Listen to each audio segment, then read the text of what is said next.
बिश्वनाथ जिल्लानि सिङाव थानाय गहपुर हालामनि हावाजान पुलिसा मोनसे बाखनायजाथाव हाबा मावदों।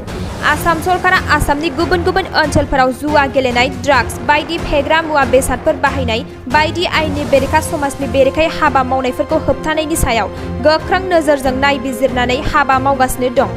बेबादिनो सरकारनि गोख्रों नोजोर होनाय बादियै आसाम पुलिसा सानै जुवा थिर खेला होग्रा सुबुंफोरखौ हमदों। सानै आयेननि बेरेखायै थिर खेला होग्रा सुबुंखौ हमदों गहपुर हालामनि हावाजान पुलिसा।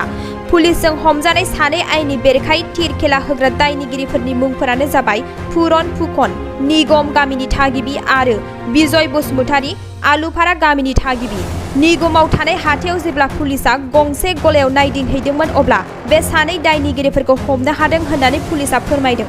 हमजानाय दायनिगिरिफोरनिफ्राय थिर खेलानि मोन 10 बुक आरो नोगोद 3,690 रांखौ हमफानो हादों होननानै पुलिसा मिथिहोदों। हमजानाय दायनिगिरिफोरा दा पुलिसनि आवथायावनो दं। हमजानाय दायनिगिरिफोरखौ आयेन बादियै आसाम गेम्बलिं एन्ड बेटिं एक्टनि सिङाव सेक्सन 14 आरो 15 नि गेजेरजों CNG/2022 केस अनजिमायाव केस रेजिस्टार खालामनाय जाबाय होननानै पुलिसा मिथिहोदों।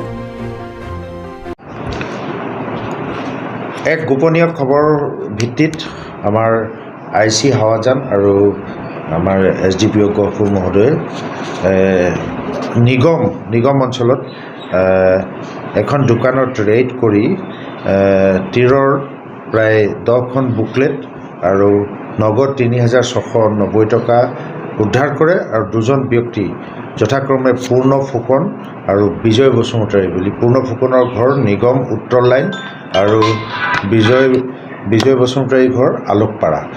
দুজন মানুহ গ্ৰেপ্তাৰ কৰে আৰু এই সংক্ৰান্তত আমি গহপুৰ থানাত 70/2022 under section 14/15 Assam gambling and betting এক্টত এটা কেছ ৰুজু কৰিছোঁ আৰু উক্ত আছামী দুজনক আমি আদালতলৈ প্ৰেৰণ কৰিম।